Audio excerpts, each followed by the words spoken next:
Today's guest is Kenji Japra. He's the CEO of PLGA LLC, which is focused on building out a fully featured financial suite for churches, which is a really cool idea. So kudos for you to see the target market. Thanks for joining me on the podcast today. Thank you, Jeremy. Pleasure to be here. So talk a bit about yourself. Where are you from, who you are, and what you do? Yeah, sure. So I consider myself to be a polymath first and foremost. I'm multilingual. I'm a musician, dancer, reader, engineer. Most importantly, a lifelong learner is how I would classify myself. I was born in Queens and grew up in Long Island in a middle-class family of immigrants with one older brother. I heavily invested in math and science from a very young age. And because of that, I naturally found myself gravitating towards computer science. Most of my career, however, I spent gaining valuable knowledge in the fintech industry. Think like banking, credit, cards, payments. I started my professional career back in 2018 in a fintech lending platform called Octane. There, I massively grew my career throughout the almost 4 years that I was there.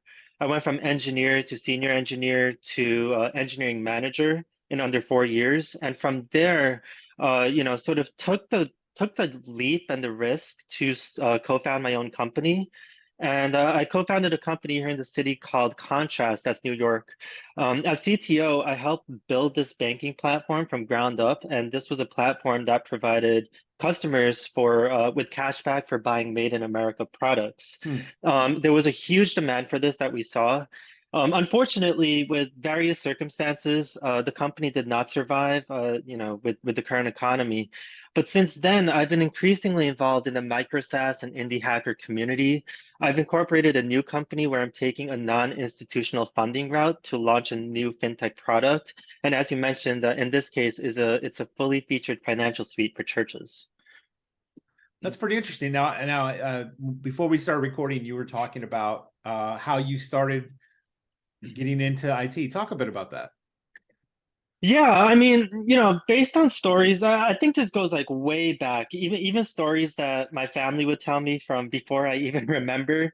I was a very curious child. I had a knack for getting myself in trouble for sure. There's a story that my parents always tell me when I was around 2 years old. I was at a family gathering. I put on my shoes, I waved everybody goodbye, and I wound up halfway across Brooklyn looking to purchase a new boat. Oh, You know, I I can't tell you why. Maybe a younger version of me like really loved boats, but it just shows this overarching trend that as I continue to grow older, I found myself a little more unconventional and gravitating towards math and science. Around 4 years old, I was sitting on my parents' old Gateway computer. I was playing all these like math games on the computer.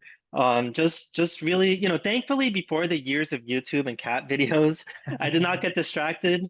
I was purely focused on, just this kind of stuff because it was a lot of fun for me. And being sort of a child of the internet, around fifth grade, I found myself programming in a scripting language called Lua, and with some occasional SQL. And it's very interesting because here I am in elementary school, and what ended up happening was, as a kid who also liked to play video games, there was this kind of video game that I used to play back in elementary school. It was a modification for a pre-existing game. That game was a Grand Theft Auto, but this was like an online modification framework that someone else had made.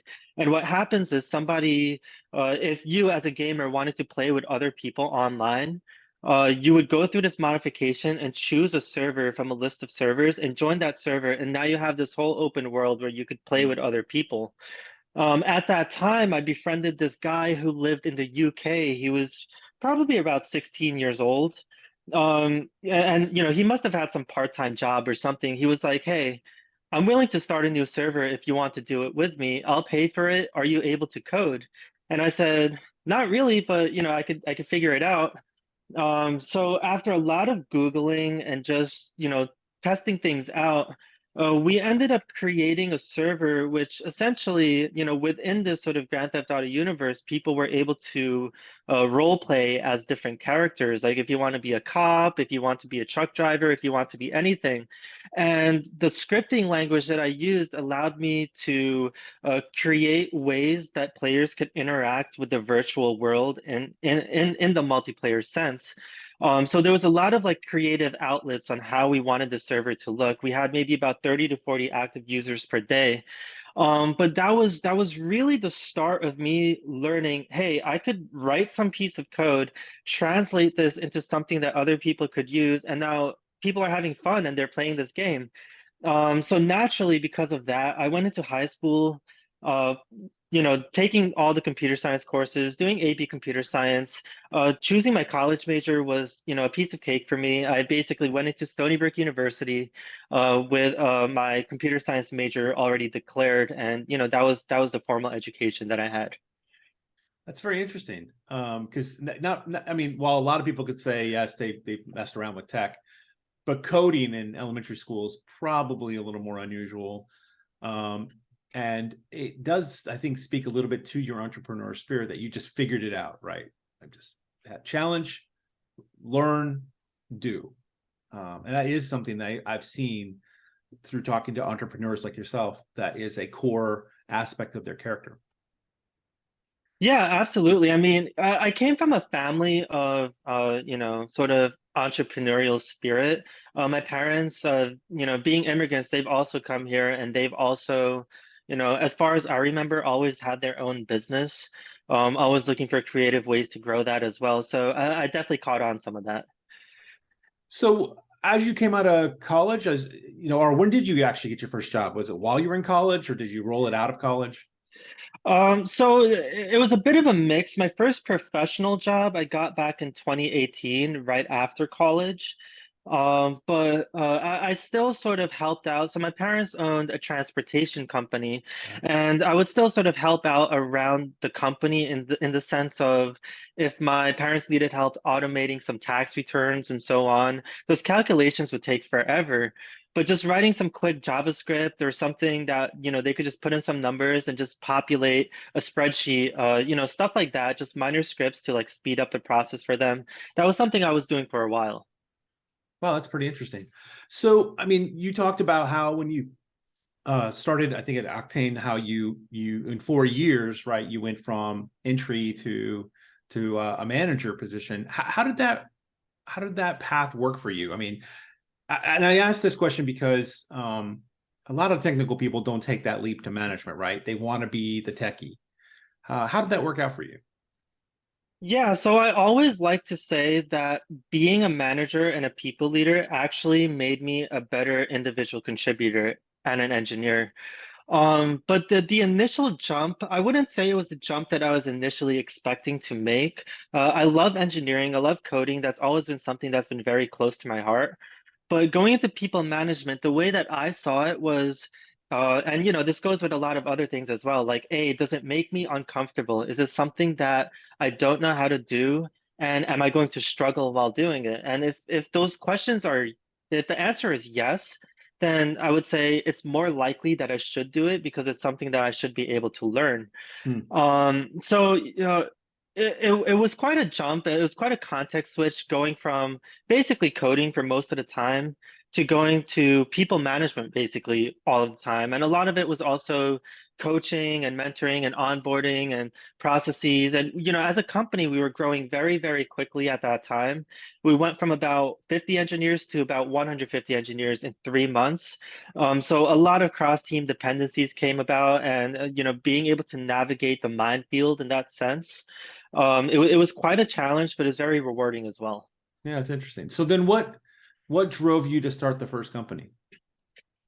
So what drove me initially, so something else I like to say is, uh, and maybe this is like more of the entrepreneurial side of me, but I like to say that you work your full-time job in order to fund your risk. And the reason I say that is because, starting a company, it's not, you have to sacrifice a lot for that. And when you're going to the industry, you have to think about, well, where are your priorities? Are your priorities to make as much impact in the company that you're currently in as possible? Is your priority, and for some people that might be making as much money as possible. For some people that might be having a stable lifestyle, maybe work-life balance, and so on. For myself, my biggest priority going into the industry, and then also largely the reason why I wanted to go co-found the company, was to go into places where I haven't been before. Let me try starting a company if this is uncharted territory and if it's going to make me uncomfortable. It's a risk that I want to take, especially since I'm very young and it's a good time to do so. So that was sort of the trigger that had me take the leap of faith. Yeah, that's interesting. And that does make sense, right? Yes, you're right. Absolutely. When you're young, take those opportunities, try a few things, take, balance the risk reward and see what happens. So I definitely agree with you. Now what happened as you said that, ultimately didn't work out? What happened next? Yeah, so we thought about a lot of different routes to take with the company. Our seed round funding essentially fell through when our partner bank ended up dropping our program at the last minute. We were a fintech company. We had a bank partner that we were using at that time. So after that had fallen through, we decided, and it was the best interest amongst our, all the co-founders, to just, close the company and just sort of move on. So after that, I did spend some time sort of recalibrating and sort of thinking about the industry as well. I think a lot about, having a stable 9 to 5 and going into a stable job. There's pros and cons to that, and there's pros and cons to having to like start your own company as well. But something that I encourage every engineer to think about this as well, especially engineers, because what happens is uh, for most co-founders, for most people starting a company, they have this chicken and egg scenario where they need to raise money in order to build something. Mhm. But in order to raise money, they need to build something. So they get stuck between a rock and a hard place. But something that's very unique especially for engineers today, is that uh, they don't necessarily need to raise money to build something. If you have the knowledge and the expertise and you have, the sort of drive to go and build something, you don't really get caught in that chicken and egg scenario. And you'll notice this a lot in like the micro SaaS community, the indie hacker community, and so on.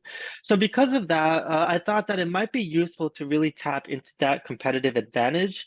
But also because as an engineer, I also understand that there is opportunity to make widespread impact in underserved markets. As an entrepreneur, something that I would constantly think about as I walk about my day and I'm speaking to people is, what are some problems that people are having, in their current situation? I was speaking with my pastor at my church, and this was one of the issues that came about uh, where donations are a huge sort of huge part of church, the church environment. Like tithing is a huge part of church environment, and all the platforms that currently exist within that domain, they charge a lot of money, and they take a large percentage of those donations as well. And given my fintech knowledge and my experience building fintech products, the first question I asked myself was, why is that the case, and how could we undercut some of that? And looking at sort of doing a gap analysis with all the competitors and seeing what features they have, it occurred to me that this was a market that could actually use a lot more competition than it actually has. And that sort of prompted me to think about, okay, maybe a fully featured financial suite for churches might make a lot of sense. But the first thing to always do is to talk directly to the customer that you will be serving and see what is the very, very specific nitty-gritty problem that they have. How could you solve that first thing and then expand it out from there? Mhm. Yeah, that's very interesting. I happen to know a bit about that market because I used to build websites for churches on the side until content management systems came about, right? And then they could more easily, and there are church hosting platforms that have come out that make website stuff so much easier for somebody not to custom build it. And the same thing for for this now, right? Or actually before that, mobile apps, right? There's a couple Yeah. companies in the space that have really monopolized on creating quick, fast, easy mobile apps targeted at the church environment. So I think you might be onto something here, because that financial aspect is still kind of Wild West, if you will. And just taking payment is only one half of that, or one small slice of the financial equation. Yeah, yeah, and there's this whole other piece of what is the customer, well, not customer journey, but what is the sort of congregation journey?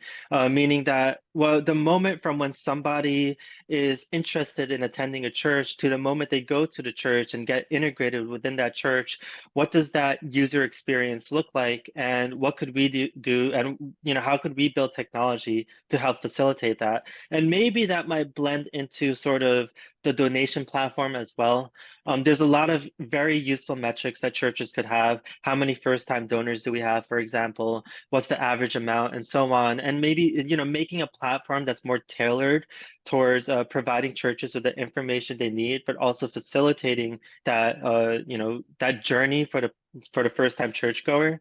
That could be a huge help for a lot of churches. Yeah, it's very interesting. So as you've gone through your career, what's something you've seen that if we came to you and we said, Kenji, you get to make a change, or you get to suggest a change. Maybe the problem is so big, we just need to start thinking about it. What's Mhm. what's that something that you've witnessed that you think we should consider? Yeah, so it's an interesting question. I think, uh, at least from the sort of company environment and structure, something that I've started to notice, and maybe this ties into my preference of, gravitating towards startups. But companies do tend to have a lot of, as they grow, they tend to have a lot of process and structure. Something as an engineering manager that I had to consider was, is there a point of over-engineering process Hmm. where the process starts to overtake the actual engineering work that needs to be done? And something that I would recommend, so this sort of goes both ways. There's definitely a responsibility that comes onto the company on how to make sure that there is sort of a clear table for engineers to play on. But then there's also the side of the engineers where it's important for people to be as proactive as possible.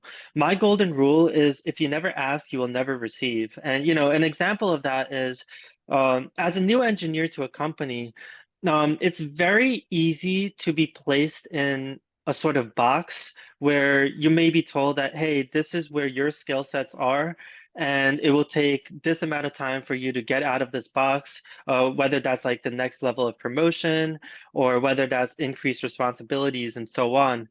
But it's easy to get stuck in that routine as an engineer, where it's like, is there an important meeting in which you think you could contribute? And if you can, as an engineer, ask to join. Don't wait for somebody to tell you. If the Mhm. answer is no, you have a clear way of learning what you need to do in order to increase your qualification for something like that. But on the flip side, if you never ask, you will never know. So an important thing of really propelling your career is just ask, Um, and if there's something you do not know, it's important for you to sort of learn what your long-term vision is and go learn it. And some people really like this sort of like strict, rigid corporate structure, and some people don't. It's definitely a mix. But just being more proactive and just companies also understanding and helping facilitate this process for engineers, and even reminding engineers, hey, you should be just as proactive about your career as we are, as we try to be, So it definitely goes on both ends. Yeah, it's very interesting. I definitely agree. Definitely agree. So what's coming up for you in 2023? Yeah, so I want to continue to build and solve big problems. This is a platform that I'm continuing to work on at the moment with the sort of church donation platform. But I guess being an engineer at its core, at my core, it's also tinkering and creating solutions for problems that I see. And in that sense, I guess you could call entrepreneurs sort of social engineers because they're Mm, engineers in more of a social sense. It's the sort of same concept. You see a problem, you try to solve it, and I guess there's a sort of a double benefit of being an engineer when you actually see something and you could also solve it. right. Um, looking to launch some high quality software platforms that, fill underserved holes in people's lives. I will mention, however, and I haven't put this out of question yet, um, there is a potential for me to run for office in the future. It's something that's a huge, sort of tangent, a huge shift for me. It is something that's always piqued my interest, but something I will more so consider in due timing. Wow, that's something, and we'll have to see. And Kenji, I wish you well in that endeavor as you make those considerations. And I can't wait to see what happens for you. Thank you. I appreciate it, Jeremy. Well, thank you so much for coming on the podcast today. I've been very interested in hearing your journey, and I love talking to entrepreneurs because they have such energy and such positivity about the possibilities of the future. So thanks again for coming on the podcast. Thank you. Love everything you're doing here.